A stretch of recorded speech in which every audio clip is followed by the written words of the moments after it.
Alhamdulillahilladzi bi ni'matihi tatimmus shalihat wa bi'afihi wa ghufranihi tughfaru dhunub was sayyi'at. Asyhadu an la ilaha illallah wahdahu la syarika lahu ilahuna wa rabbul kainat. Asyhadu anna nabiyyana Muhammadan 'abduhu wa rasuluhu alladzi unzila ilaihi al-ayat. Allahumma salli wa sallim wa barik ala sayyidina Muhammad wa ala alihi wa sahbihi wa sallama tasliman katsira. Wa subhanaka la ilma lana illa ma 'allamtana innaka antal alimul hakim.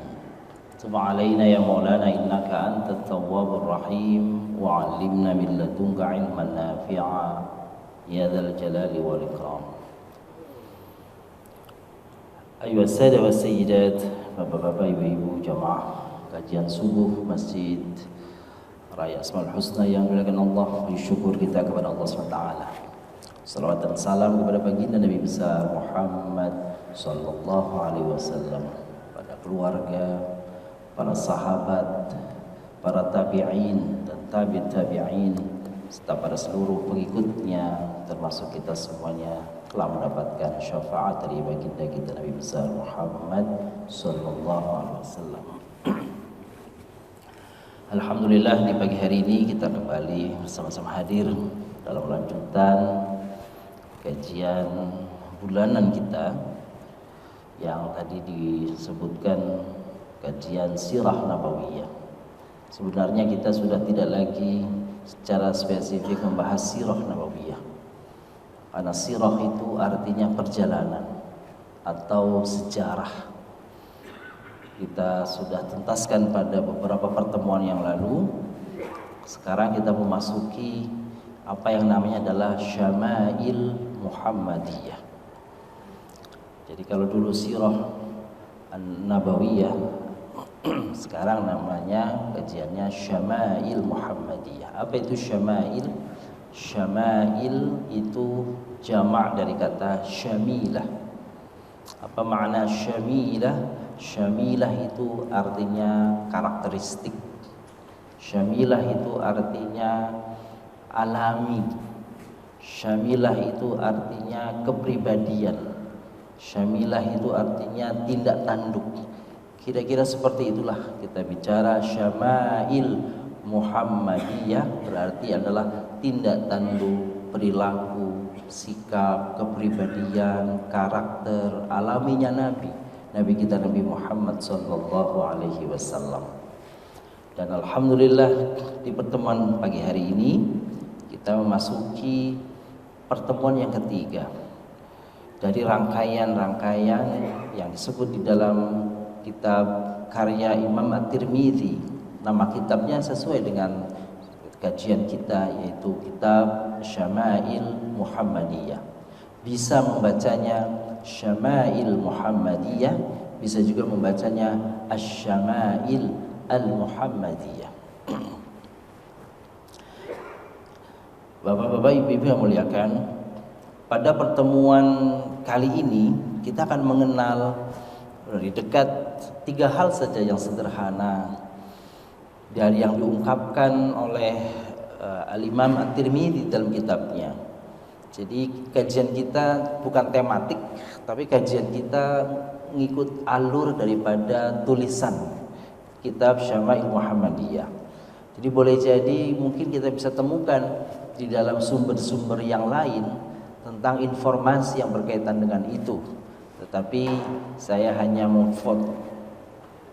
menyampaikannya sesuai urutan dari tema-tema yang disampaikan di dalam kitab karya Al-Imam At-Tirmidzi, yaitu kitab Syama'il Muhammadiyah. Meski di sana sini kadang-kadang ditambahkan beberapa informasi pelengkapnya. Pada pertemuan kali ini kita akan membahas tiga hal yang berkaitan dengan keseharian Nabi Sallallahu Alaihi Wasallam. Pertama adalah tentang makanan. Sebenarnya yang lalu kita sudah bicara juga bagaimana Rasulullah ketika makan. pakai tangan apa, bagaimana kakinya, bagaimana sikapnya gitu. Hari ini masih ada yang tersisa daripada itu.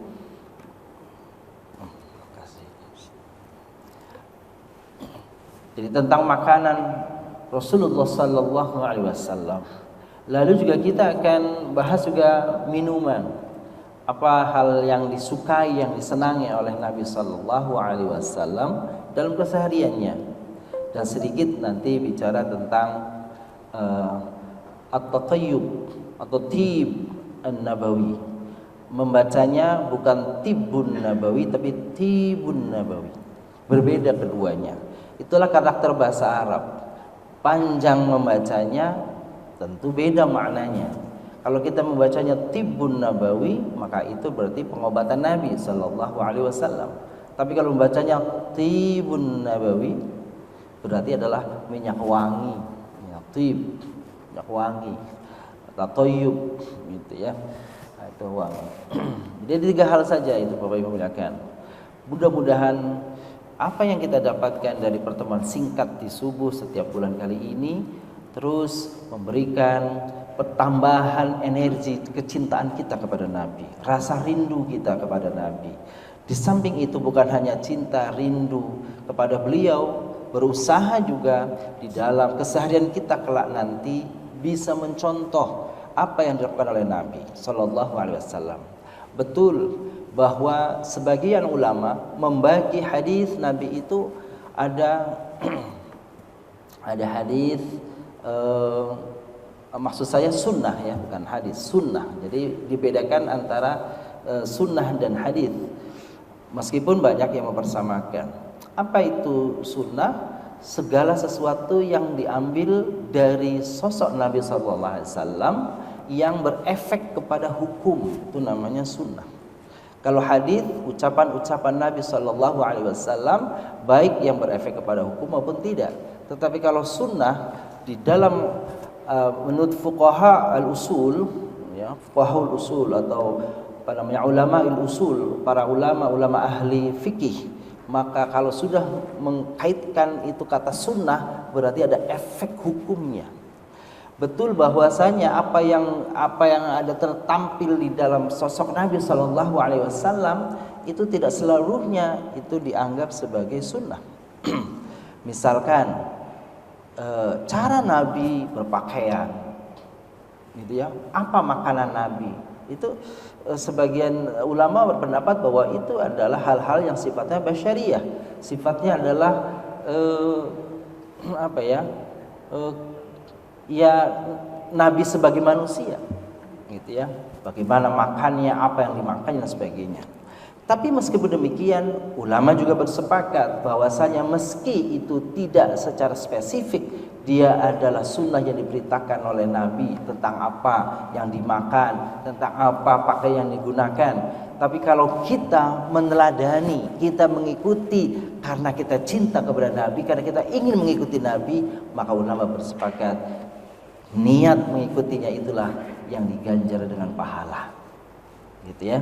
Jadi tidak ada salahnya, tidak ada kelirunya, justru indah dan bagus. Dan insya Allah apa yang dilakukan oleh Nabi kita Nabi Muhammad sallallahu alaihi wasallam semuanya dalam bimbingan Allah Subhanahu wa taala. Apa yang diucapkan oleh Nabi sallallahu alaihi wasallam meski itu bukan bagian daripada Al-Qur'an dan Sunnah, tetapi sesungguhnya ia memiliki petunjuk, ada bimbingan dari Allah Subhanahu wa taala. Ma yalfidhu min qaul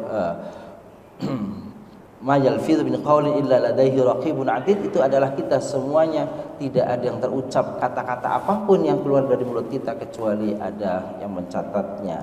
Di dalam konteks Rasulullah sallallahu alaihi wasallam tidak ada yang diucapkannya kecuali itu adalah petunjuk Allah Subhanahu wa taala. Baik, Bapak yang muliakan. Hari ini kita akan bicara tentang tadi yang saya sudah ungkapkan, tentang makanan, tentang minuman, dan juga tentang minyak wangi Nabi sallallahu alaihi wasallam. Bagaimana tentang makanan? Mari kita lihat. Bahkan kita mengulang beberapa hal yang sesungguhnya sudah terbiasa Bapak Ibu sampaikan atau Bapak Ibu lakukan. antara wudhu dan makan minum Rasulullah SAW, ternyata ada sabda Nabi SAW, Bapak Ibu muliakan, anjuran kepada kita sebelum makan dan setelah makan itu ternyata berwudhu. Ya, sebelum dan sesudah makan anjurannya berwudhu. Padahal wudhu itu dilakukan asalnya adalah syarat untuk sholat, untuk baca Quran, sholat, tawaf, kira-kira begitu tuh, ya. Tetapi ternyata ini berdasarkan riwayat daripada sahabat, gitu ya. Kubaca di dalam Taurat, ini ucapan sahabat. Kubaca dalam Taurat bahwa berkah makanan itu karena berwudu sebelum makan dan berwudu sesudahnya. Sebelum makan dan berwudu sesudahnya. Hal tersebut kukatakan kepada Nabi. Jadi ini testimoni sahabat. Karena Nabi kan tidak membaca, ya. Maka aku sampaikan kepada Nabi Sallallahu Alaihi Wasallam dan kukabarkan apa yang pernah kubaca dalam Taurat itu. Maka ucapan Nabi seperti ini: berkah makanan itu disebabkan berwudu sebelum makan serta sesudahnya. Wah, ini tambahan baru berarti bapak-bapak, ibu-ibu. Jadi sebelum makan, setelah makan berwudu. Wah, itu ya.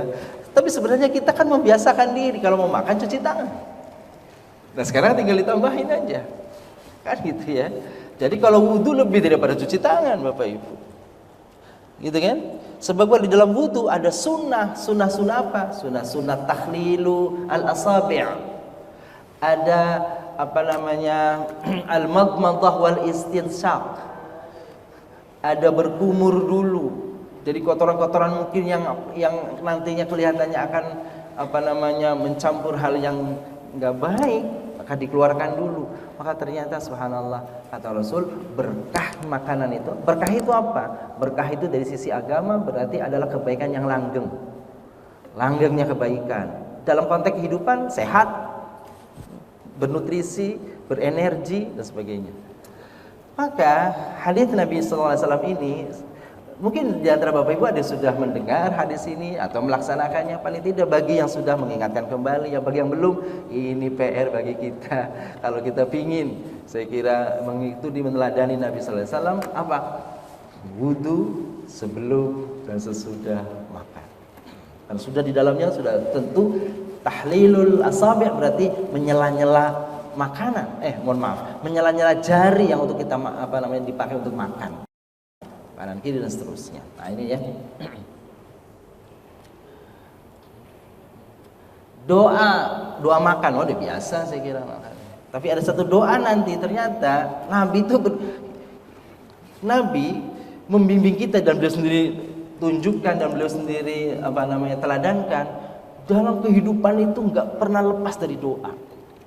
Dari semenjak bangun tidur, mau ke kamar mandi, mau wudu, setelah wudu, mau pakai pakaian, mau keluar dari rumah, mau masuk masjid, di dalam masjid, terus sampai mau tidur lagi, doa dan doa. Apa? Berarti kita memang diminta selalu connect dengan Allah Subhanahu wa taala. Selalu ada hubungan, selalu ada ikatan. Ada nanti doa yang mungkin Bapak Ibu sebagian baru dapatkan, bukan doa mau makan saja, bukan doa mau minum saja, bukan doa setelah makan saja. Begitu makanan kita mau diangkat, itu juga diberi doa. Gitu ya. Piring kita mau diambil, ya. Yang hidangan kita mau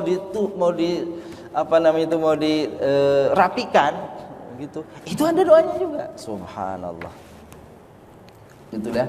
Jadi Masya Allah, Rasulullah yang hidupnya dijamin sama Allah seperti itu, gitu ya. Oke. Pada suatu hari kami berada di rumah Rasulullah SAW. Maka beliau menyuguhkan suatu makanan. Aku tidak mengetahui makanan yang paling besar berkahnya pada saat kami mulai makan, dan tidak sedikit berkahnya di akhir kami makan. Kita nggak tahu ya. Gitu. Akhirnya Abu Ayyub sampaikan kepada Nabi ini.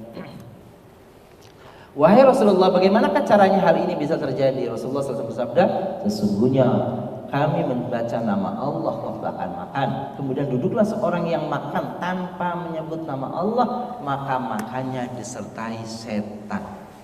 Setan ikut makan bersamanya, minum bersamanya. Bahkan di dalam hadis yang lain, Ketika menggauli istrinya tanpa juga membaca basmalah, maka setan pun mengingatinya. Itu terjadi di sebuah hadis yang lebih panjang di dalam riwayat yang lain. Ketika dua setan itu berdialog satu dengan yang lain, setan yang kurus bertanya kepada yang gemuk. Kata yang gemuk, "Ya bagaimana, saya enggak gemuk. Tuan saya setiap hari makan lupa baca basmalah. Aku ikut makan bersamanya." Dia makan apa saja. Ini tentu jangan dirasionalkan, setan juga makan seperti itu, tapi begitulah artinya keberkahan gitu ya. Tapi setan yang kurus mengatakan, "Alangkah sengsaranya aku bersama orang yang senantiasa mau melakukan apa saja, mau makan, mau minum, mau apa, membaca basmalah, sehingga aku tidak bisa menikmati apa yang dinikmatinya." Dan Rasulullah ketika hal ini nih tersenyum, ketawa. Kenapa? Ketika ada orang yang tadi, ini kan hadisnya ada tambahannya, hadisnya istaqahu syaitan. Jadi hadisnya masih ada lanjutannya. Ketika orang tadi makan itu tidak baca basmalah di awalnya, gitu, tiba-tiba dia ingat baca basmalah, gitu ya. Nabi lihat dengan izin Allah, setan yang tadi makan bersamanya itu muntah, ternyata dimuntahkan kembali makanannya itu, gitu tuh. Ibu ya, itu cerita Nabi. Jadi ada orang datang makan, tiba-tiba lupa dia baca basmalah di awalnya. Dia baca basmalah, gitu, tiba-tiba setan yang tadi sedang makan itu mengeluarkan semua makanan yang sudah dimakannya tadi. Nah, jadi berkahnya baca basmalah sebelum mulai makan dan minum. Baik, ini ada doa hendak makan, ketika lupa berdoa di awal, doa setelah selesai makan, doa ketika hidangan diangkat. Itu ya. Yang pertama ini biasalah ya. Bismillahirrahmanirrahim. Allahumma barik lana fima razaqtana wa qina adzabannar. Itu lazimlah. Atau dipotong saja. Bismillahirrahmanirrahim. Atau dipotong lagi lebih pendek lagi. Bismillah saja. Boleh. Ya, kalau enggak panjang kepanjangan gitu. Bapak Ibu yang muliakan, pada umumnya ini pemantauan kita, pada umumnya kita kayaknya kalah sama saudara kita yang non muslim. Kalau mau makan rapi di meja makan, terus kemudian berdoa lama-lama. Enggak sebanyak mereka yang seperti itu. Kelihatan kalau kita makan tancap aja langsung gitu ya. Tapi kalau mereka itu berdoa rapi gitu. Padahal Tuhannya enggak memberi keberkahan. Lihat Tuhan kita memberi keberkahan. Nah, ini saya kira introspeksi kita ya gitu. Ya paling tidak individu membaca ini tadi doa. Kalau enggak Bismillahirrahmanirrahim. Allahumma barik lana fima razaqtana wa qina adzabannar. Maka dipotong Bismillahirrahmanirrahim. Kalau masih kepanjangan, Bismillah sajalah, udah Bismillah. Ya. Ketika lupa berdoa di awal, seperti yang dikisahkan Nabi SAW tadi, maka boleh bacakan doanya. Bismillahi awwaluhu wa akhiruhu. Artinya dengan menyebut nama Allah, baik yang di awalnya maupun nanti akhirannya. Jadi dianggap tadi yang lupa sudah di awal, sudah basmalah dari awal. Tadi makanya apa? Setan begitu membaca itu, orang yang makan tadi langsung memuntahkan apa yang sudah dimakannya tadi. Doa setelah makan, Alhamdulillahilladzi at'amana wa saqana wa ja'alana muslimin.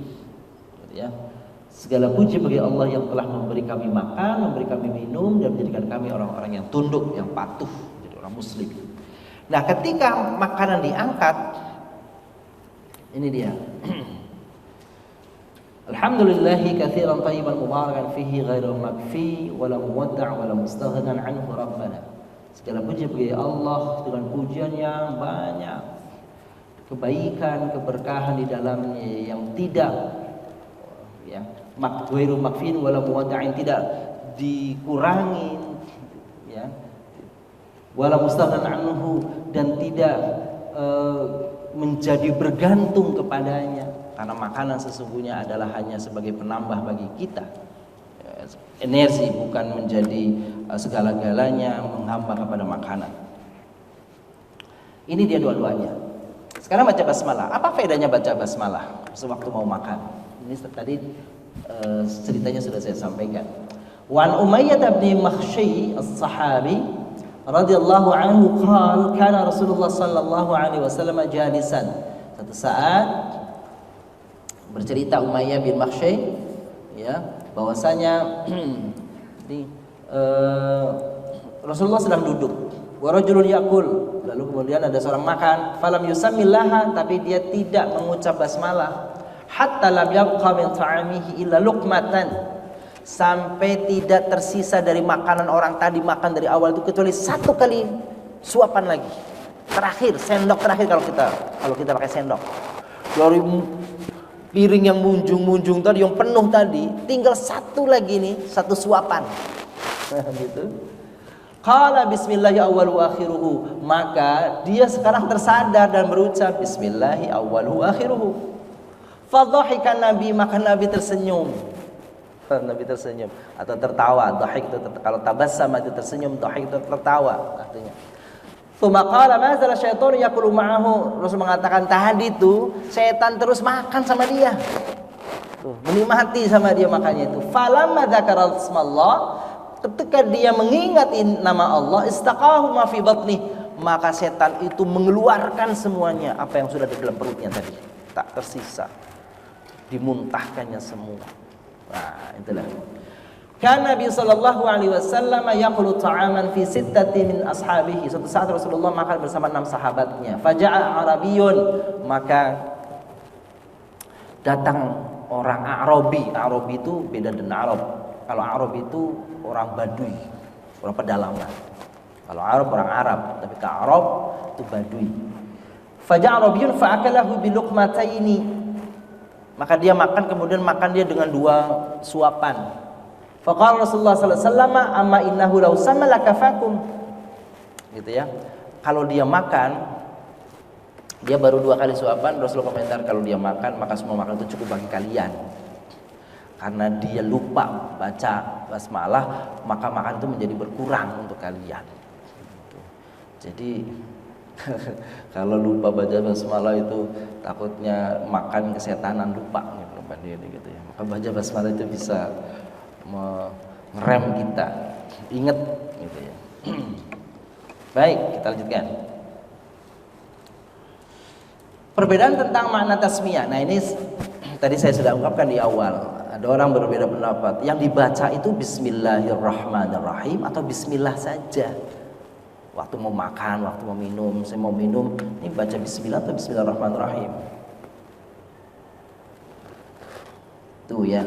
Maka di sini saya utarakan Al-Hajar Ibn Hafidh ya. Ibn Hajar Al-Asqalani, Al-Hafidh Ibn Hajar Al-Asqalani, seorang ulama fikih besar. Wa amma qaulun Nawawi fi adabil akli minal adhkari, adapun ucapan, ini sudah ada terjemahannya ternyata di sini ya. Adapun perkataan Imam An-Nawawi rahimahullahu pada bab adab makan dalam kitab Al-Adhkar. Jadi Bapak Ibu yang dimuliakan boleh suatu saat Bapak Ibu memiliki kitab An-Nawawi sudah terjemahkan dalam bahasa Indonesia, nama kitabnya Al-Adhkar. Al-Adhkar itu ya. Lumayan bukunya, cukup tebal. Itu isinya doa-doa. Doa apa saja yang bersumber dari Nabi. Zikir-zikir Nabi, doa-doa Nabi, doa apa saja. Saya kira Imam Nawawi sudah mengumpulkannya. Nama kitabnya Al-Adhkar. Ya, nah, itu saya kira perlu dimiliki untuk kita supaya kita banyak perbendaharaan doa-doa. Sifat cara tasmiyah, itu berarti membaca bismillah ya. Baca nama Allah, bismillah. Yang paling penting untuk diketahui dan yang paling afdal untuk diucapkan ketika hendak makan adalah bismillahirrahmanirrahim. Ini kata Imam Ibnu Hajar Al-Asqalani mengutip Imam An-Nawawi. Kata beliau yang baca tasmiyah itu ya yang lengkap bismillahirrahmanirrahim. Tetapi jika mengucap bismillah saja maka itu sudah cukup memadai dan sudah dianggap melaksanakan sunnah. Jadi bagi yang ragu-ragu sebenarnya bacanya bismillah saja atau bismillahirrahmanirrahim sih. Ada gitu, maka kita merujuk kepada pendapatnya Imam An-Nawawi, murid Imam Asy-Syafi'i rahimahullah, dan disebutkan oleh Ibnu Hajar Al-Asqalani bahwa yang disebut tasmiyah itu adalah Bismillahirrahmanirrahim, itu afdal, itu lebih utama. Tetapi kalau sudah mengucap basmalah, Bismillah saja sudah cukup juga. Baik, makanan apa saja yang disukai oleh Nabi? Saya coba rangkumkan dari beberapa sumber nih Bapak Ibu yang muliakan. Ini gambarnya sudah ada jelasnya, gitu ya. Tapi ini masuk di sini harusnya yang di sini. Ini minuman kalau ini mah ya, gitu ya. Pertama, yang disukai Nabi makanan itu adalah tharid. Ini sudah ada di kita juga, bisa dibeli itu di tharid. Tharid merupakan jenis hidangan kaldu dengan bahan utama kacang cikpea. Ya. Di sini gambarnya nggak ada nih tharid. Daging kambing, itu nggak usah digambarkan, udah tahu. Rasulullah paling suka itu daging kambing muda. Makanya di sini balibul, batibul, apalah gitu loh. Itu sate batibul kan gitu ya. Rasulullah senang kambing muda. Talbinah nih, yaitu hidangan sejenis sup. Sup tersebut terdiri dari lemak, gandum, madu serta sayur hijau. Nah, itu bisa banyak, dan itu sudah dijual di Indonesia juga, sudah diproduk banyak ya, produk talbinah namanya. Oke, roti gandum tapi nggak seenak ini ya. Itu roti gandum Nabi itu ya Allah, gitu ya, nggak senikmat kita lah kalau beliau bikin ya. Artinya sederhana sekali. Lalu kemudian kurma, nah itulah makan kesukaan Nabi itu selalu kurma, gitu ya. Bahkan nanti ternyata ibu-ibu yang kami muliakan, bapak yang muliakan, Rasulullah menggandeng makan buah-buahan itu dicampur dengan kurma, makanya direndeng dengan kurma. Kita lihat nanti hadis-hadisnya. Madu, bagus madu, ya. Tapi kalau boleh madu yang asli. Jangan kebanyakan gulanya, kalau gulanya campurannya itu bisa bermasalah. Zaitun, buah zaitun, ya, ini buah zaitun. Oke. Terus delima, terus anggur. Tuh, ini makanan-makanan yang disukai oleh Nabi Sallallahu Alaihi Wasallam, gitu ya. Termasuk di situ berarti buah-buahan ya. Oke. Nah, buah-buahannya ini masih tentang buah-buahan. Buah melon, gitu ya. Buah jelai atau barley. Makanan ini memiliki khasiat. Nah, ini kalau buah melon kita tahu banyak manfaatnya ya. Makanan ini memiliki, kalau barley saya belum tahu nih Bapak Ibu nih. Buah barley kayak apa? Maaf. Makanan ini memiliki khasiat yang lebih baik dari gandum. Jelai dapat membantu mengurangi demam dan biasanya dimasak dalam bentuk sup sebagai pengganti nasi, serta dapat diolah menjadi minuman teh. Bahkan bisa menurunkan kadar kolesterol dan mencegah diabetes. Tuh. Ini kita masukkan beberapa khasiatnya yang ditulis oleh para ahli. Buah tin. Kalau buah tin saya kira tahu banyak, dan di tempat kita di Indonesia ini tumbuh banyak buah tin, kan gitu ya. Oke, buah tin biasanya disebut juga dengan buah surga dan menjadi salah satu makanan favorit Nabi Muhammad SAW. Buah ini memiliki banyak manfaat. Salah satunya dapat membantu meningkatkan kesehatan pencernaan. Buah tin itu buahnya bagus, daunnya bisa dibikin teh. Jadi dikeringkan lalu dibuat sebagai bahan untuk kita ngeteh. Apalagi buah labu. Selain dapat dinikmati sebagai buah, labu juga dapat diolah menjadi sayur. Buah labu menjadi makanan favorit Rasulullah SAW karena memiliki banyak manfaat seperti menjaga kesehatan paru-paru, mencegah cacat pada janin, mengobati asma, tekanan darah, penyakit jantung dan kanker. Ini kita tambahkan dari beberapa informasi. Wallahualam, seperti ini informasinya. Jahe bahkan disebut di dalam Al-Quran ya, zanjabil. Itu makanan di surga, tapi bukan jahe kayak kita begini ya. Tapi jahe itu disebut zanjabil. Itu dalam bahasa Arabnya zanjabila. Jahe adalah rempah-rempah yang ternyata berasal dari surga. Dari surga ya. Itu. Tapi murah banget dijual itu. Susu jahe 3.000 satu ini, masa makanan surga murah banget. Ya. Di surga ada mengatakan di surga ada anggur, inab dan ya macam-macam lah, ada delima dan sebagainya. Tetapi apa yang di surga namanya boleh sama, tetapi rasa dan rupanya boleh beda. Di dalam Al-Quran surat Al-Baqarah, wa kutubihi mutasyabiha. Ketika mereka disuguhi kullama ruziqu minha min thamaratin rizqan qalu hadzal ladzi ruziqna min qabl. Ketika mereka dihidangkan makanan-makanan, minuman dan buah-buahan, dibilang, oh ini mah seperti yang dulu kita ini. Maka aku jawab, apa itu? Ini enggak sama. Buahnya sama tapi rasanya tidak sama. Sebab kalau sama ya namanya bukan surga lagi. Cuma kalau beda, sama sekali beda, mereka takut nanti makannya. Ya buah apa sebab takutnya nggak kenal, ngeri ya. Kita aja nggak berani makan. Bapak-bapak lihat bintoro tuh bintaro tuh ya. Pohon bintoro. Itu kalau kita nggak tahu dikiranya itu Bapak markisa. Gitu ya. Itu kan mirip persis markisa tuh. Pohon bintoro yang di pinggir-pinggir jalan itu kan banyak buahnya itu. Itu kan kayak pohon markisa. Kalau kita nggak kenal, itu kita bisa makan. Nah, kenapa di surga, kata ulama, kenapa makanan-makanan disebut yang ada di dunia itu disebut di surga? Bukan sama wujudnya, tetapi di dalam rasa beda. Kenapa sama? Agar tidak menjadi asing, terlalu asing. Gitu. Kalau semuanya asing, takutnya nggak mau makan. Gitu ya.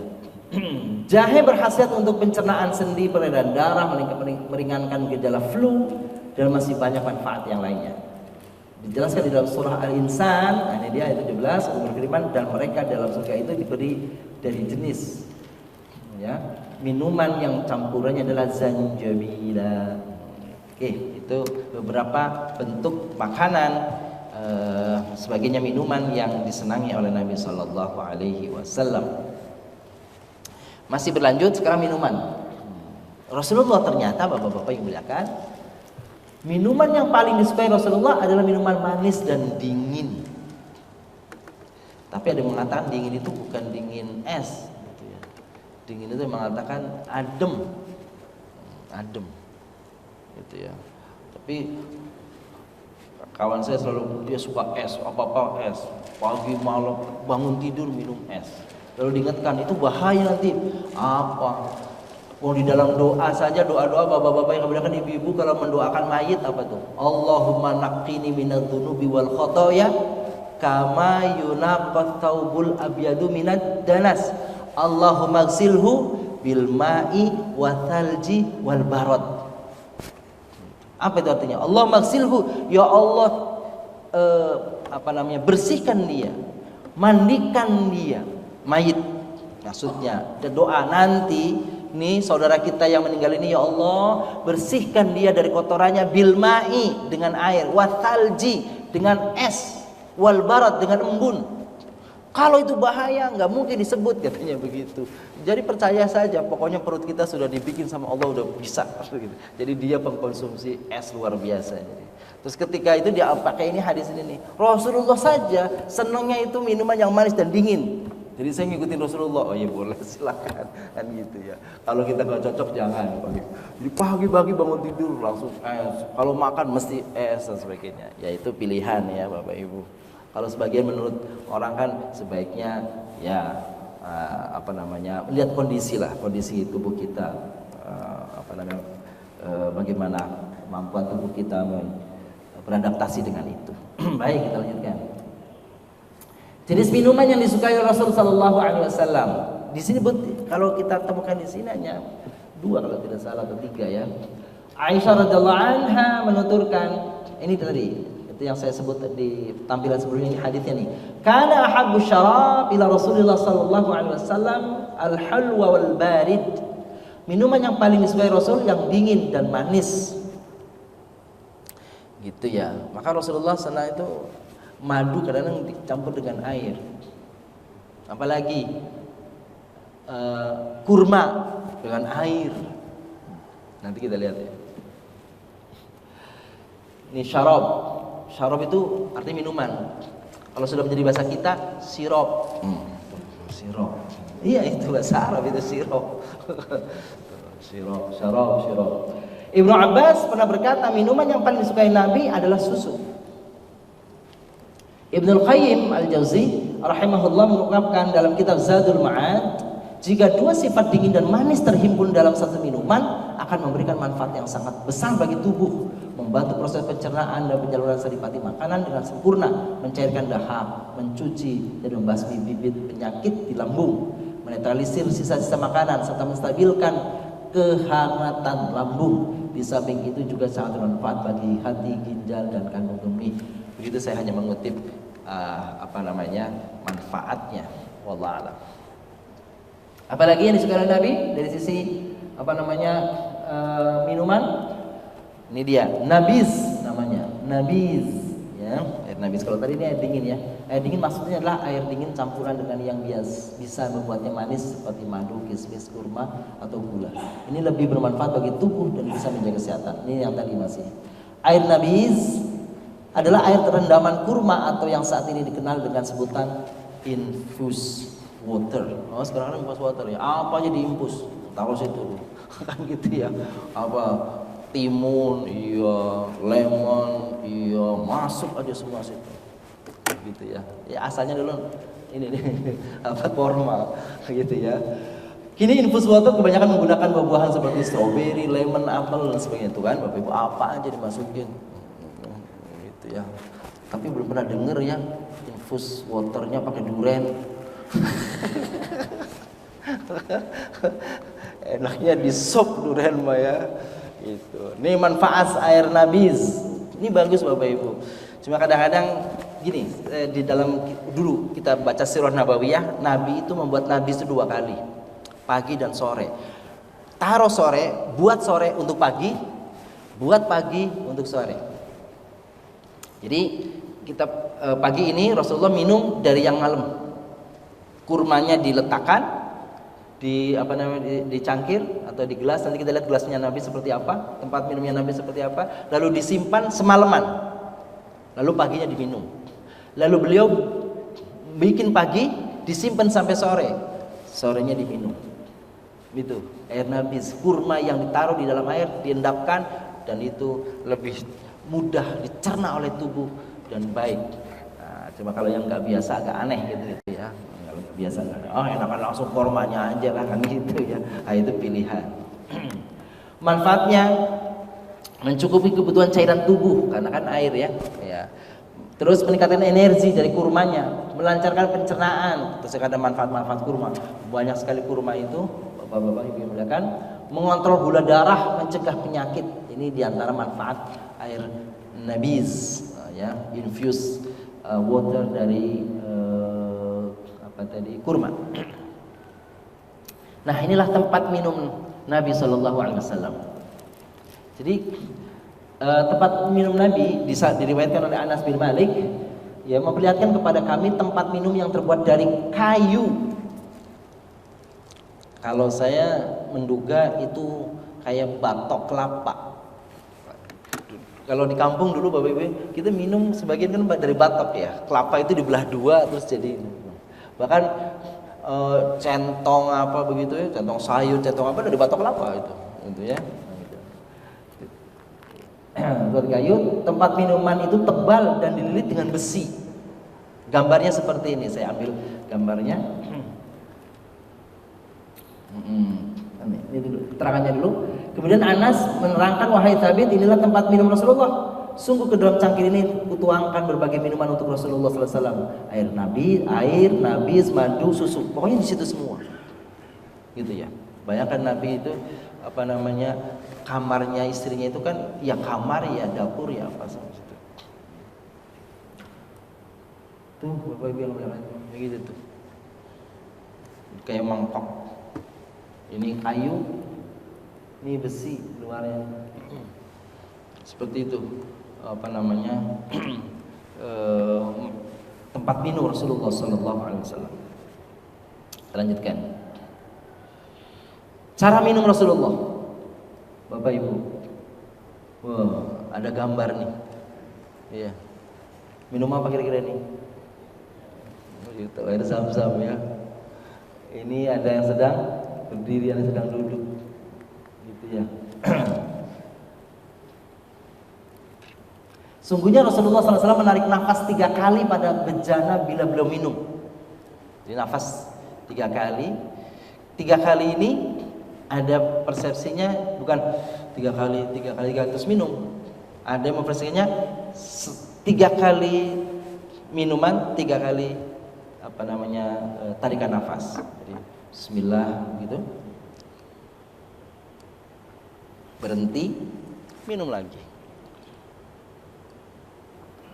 Cuma ini harusnya minumnya sampai kenyang, ini mah enggak kenyang. Tapi 3 kali. Itu saran Nabi begitu, ngambil nafas. Yang tidak boleh adalah menyemburkan nafas kita di mulut. Dan yang tidak boleh itu bapak-bapak yang muliakan, dalam kesehatan juga, kalau air kita panas, maka tidak boleh disembur, nggak boleh itu. Itu dalam kesehatan juga kan bahaya itu. Jadi supaya dingin.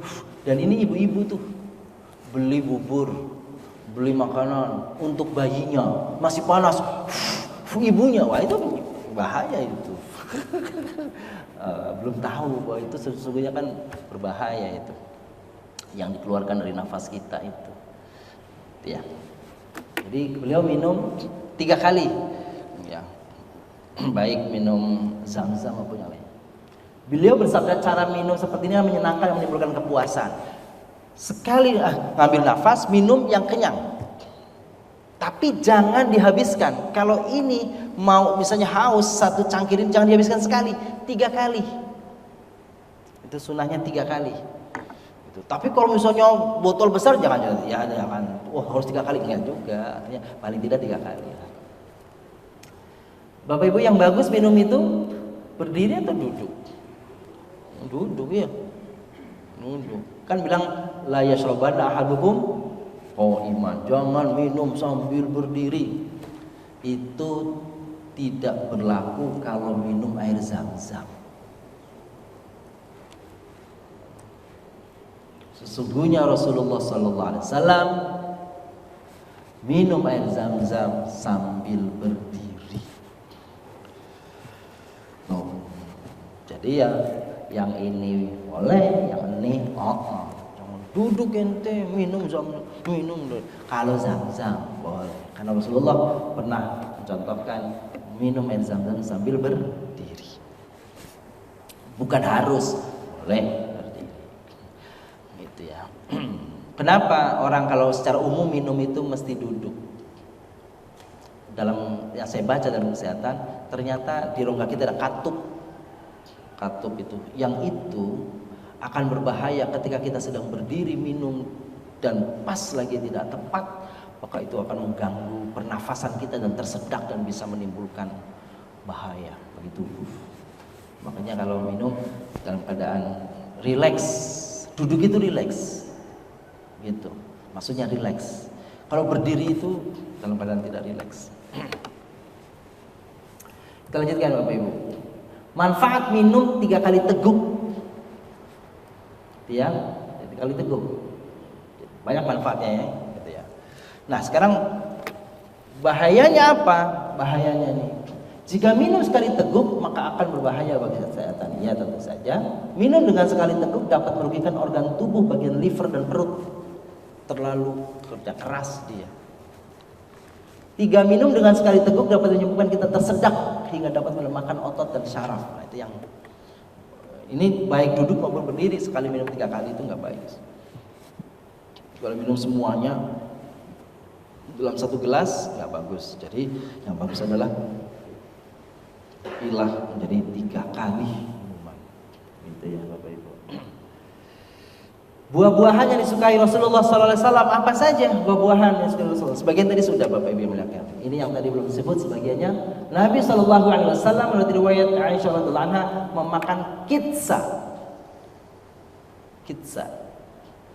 Ya, bukan kista, beda nih. Kitsa. Dengan kurma yang baru masak. baru matang maksudnya, bukan baru dimasak. Kitsa itu apa? Kitsa itu adalah sejenis buah-buahan yang mirip mentimun. Jadi kalau dalam bahasanya saya mohon maaf belum ketemu gambarnya hirbis. Jadi gambarnya konon katanya kitsa itu mentimun besar. Saya nyoba apa nih hirbis itu, mungkin saya coba cek di di Google, nggak ketemu hirbis itu kayak apa. Mungkin Bapak Ibu lebih tahu mungkin ya, mohon maaf nih. Jadi saya gambarkan itu mentimun gede, katanya mentimun Arab, ya nggak tahu mentimun Arab ya apa gitu ya. Tapi fungsinya mirip-mirip lah. Sesungguhnya Nabi SAW memakan semangka dengan kurma. Jadi dipadu-padankan. Selalu biasanya kurma mengikuti. Kitsa dengan kurma, semangka dengan kurma. Ya begitu. Ini kurma yang baru makannya, ya. Rutop namanya. Rutop. Nah, ini mentimunnya, ini semangkanya. Nah, apa manfaatnya? Kalau kurma kita nggak perlu jelaskan, kurma luar biasa manfaatnya. Ternyata yang berkaitan dengan salah satu yang kita dengar, kurma mencegah adanya orang yang memakannya itu terkena gangguan setan. Itu caranya begini Bapak Ibu. Dan ini konon adalah kurma, ada yang mengkhususkan hanya kurma ajwa saja. Ajwa, kurma Nabi. Jadi nyebutnya Bapak Ibu kalau bahasa Arab yang benernya pakai ain, jangan pakai ajwa. Ajwa pakai ain. Ajwa, ini kurma ajwa, tapi besok beli di Tanah Abang, Ibu ada kurma ajwa nggak? Wah nggak, susah itu, susah, nggak ada itu. Orangnya punya ajwa, ya sudahlah itu nggak apa-apa ya. Ya, biasa kan. Oh enakan langsung kurmanya aja lah kan gitu ya. Nah, itu pilihan. Manfaatnya mencukupi kebutuhan cairan tubuh karena kan air ya. Ya. Terus meningkatkan energi dari kurmanya, melancarkan pencernaan. Terus ada manfaat-manfaat kurma. Banyak sekali kurma itu, Bapak-bapak Ibu yang muliakan, mengontrol gula darah, mencegah penyakit. Ini diantara manfaat air nabiz, ya, infused water dari kurma. Nah, inilah tempat minum Nabi Shallallahu Alaihi Wasallam. Jadi tempat minum Nabi diriwayatkan oleh Anas bin Malik, ya, memperlihatkan kepada kami tempat minum yang terbuat dari kayu. Kalau saya menduga itu kayak batok kelapa. Kalau di kampung dulu Bapak Ibu kita minum sebagian kan dari batok ya. Kelapa itu dibelah dua terus jadi. Bahkan centong apa begitu ya, centong sayur, centong apa dari batok kelapa itu ya. Buat kayu, tempat minuman itu tebal dan dililit dengan besi. Gambarnya seperti ini, saya ambil gambarnya. Ini dulu, keterangannya dulu. Kemudian Anas menerangkan, wahai Thabit, inilah tempat minum Rasulullah. Sungguh ke dalam cangkir ini kutuangkan berbagai minuman untuk Rasulullah SAW. Air Nabi, madu, susu. Pokoknya di situ semua. Gitu ya. Bayangkan Nabi itu kamarnya istrinya itu kan ya kamar ya dapur ya apa sama situ. Tuh Bapak Ibu yang melihat begitu tuh. Kayak mangkok. Ini kayu, ini besi luarnya. Seperti itu tempat minum Rasulullah sallallahu alaihi wasallam. Lanjutkan. Cara minum Rasulullah. Bapak Ibu. Wah, ada gambar nih. Iya. Minum apa kira-kira ini? Gitu, air zam-zam ya. Ini ada yang sedang berdiri, ada yang sedang duduk. Gitu ya. Sungguhnya Rasulullah SAW menarik nafas 3 kali pada bejana bila belum minum. Jadi nafas 3 kali. 3 kali ini ada persepsinya bukan 3 kali terus minum. Ada yang mempersepsikannya 3 kali minuman, 3 kali tarikan nafas. Jadi bismillah gitu. Berhenti, minum lagi. Cuma ini harusnya minumnya sampai kenyang, ini mah enggak kenyang. Tapi 3 kali. Itu saran Nabi begitu, ngambil nafas.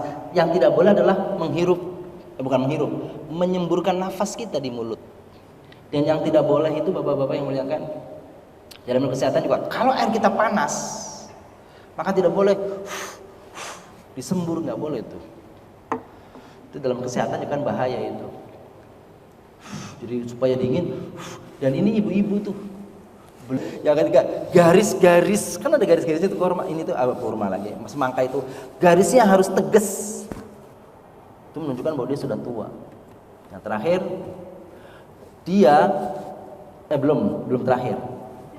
Beratnya harus bukan harus, beratnya itu di takaran yang sama, bukan takaran yang sama, berat yang sama, besar yang sama, cenderung lebih berat. Itu berarti dia lebih bagus. Kalau yang ringan berarti kurang bagus. Ya. Yang terakhir, kalau boleh orang biasa beli semangka plok begitu tuh, yang bunyinya padat. Kalau bunyinya rongganya banyak berarti airnya kurang. Itu kata ahli semangka. Supaya besok-besok ibu-ibu beli semangka yang masih buletan. Nah, itu ilmu dari tukang ahli semangka. Kita dapat dari mana saja, yang penting itu memberi manfaat untuk kita. Sekarang, semangka itu bukan hanya bagus buahnya, tapi bijinya. Sumber protein, besok-besok kagak ada yang keluar dari semangka, masuk semua ini kan gitu ya. Pertumbuhan rambut, bagi yang sudah mulai berkurang ini, membersihkan kulit, menyuburkan bagi pria. Besok-besok jangan-jangan biji semangka habis pesan orang ya. Gitu. Nah, itu tuh, pertahankan energi, menjaga suasana hati gitu ya. Kita lagi beberapa minggu atau bulan ini ramai tentang semangka. Ternyata semangka itu sama dengan itu ya, benderanya Palestina itu ya. Bendera Palestina itu kenapa ramai semangka? Ternyata Palestina itu benderanya ada merahnya, ada hitamnya, ada hijaunya, ada putihnya kan gitu ya. Dan ternyata di Palestina itu memang semangkanya besar-besar, manis-manis luar biasa ya. Palestina, Yordan dan sekitarnya. Baik, kita masuki bagian terakhir, minyak wangi Rasulullah SAW. Bagaimana Rasulullah dalam berminyak wangi? Rasulullah SAW bersabda, wewangian laki-laki, ini bapak-bapak, ibu-ibu, wewangian laki-laki ialah yang harum baunya dan tersembunyi warnanya.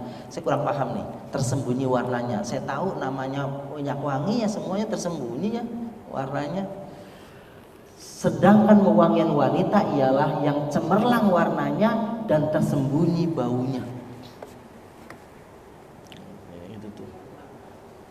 Itu tuh. Jadi maksudnya kalau perempuan baunya itu yang soft saja. Saya lihat ada pernah berpapasan sama seorang wanita pakai cadar, pakai niqab, tapi wanginya luar biasa. Waduh, ini mah dia menjaga dari sisi lain tapi mengumbar dari sisi lainnya. Dia sudah pakai niqab sudah bagus, sudah pakai cadar, tapi pakai minyak wanginya menggoda. Wah, repot ini. Jadi ini harusnya agak begitu. Sebuah hadis yang diriwayatkan oleh Bukhari disebutkan bahwa jika Nabi sallallahu alaihi wasallam melintas di suatu jalan, maka orang yang melintas berikutnya akan tahu jika sebelum beliau melintas di sana. Pasti Nabi ini tadi. Karena apa? Minyak wanginya khas. Sampai saya cari nih Bapak Ibu nih, saya lagi penasaran nih, saya lagi cari juga mau beli. Gitu ya.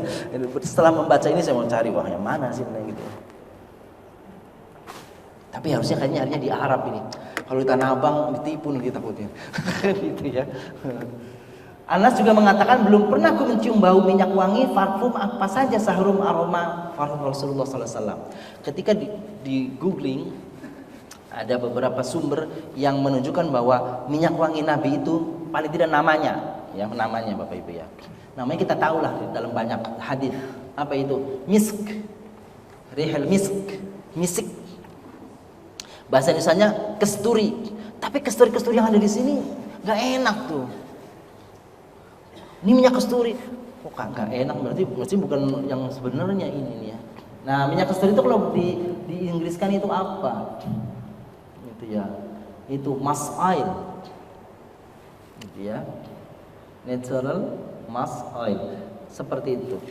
Tapi ini saya bukan lagi promosi jualan, ini bukan Bapak. Ini saya dapat gambarnya seperti ini. Kan gitu. Adapun selera kan orang masing-masing, tapi Nabi menyenangi rihil misk. Tapi misknya yang seperti apa?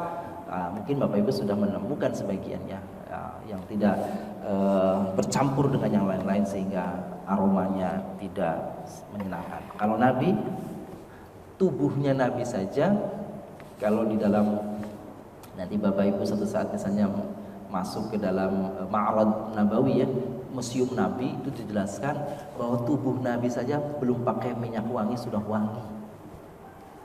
Nabi sallallahu alaihi wasallam itu nggak usah pakai minyak wangi, itu Nabi itu udah wangi.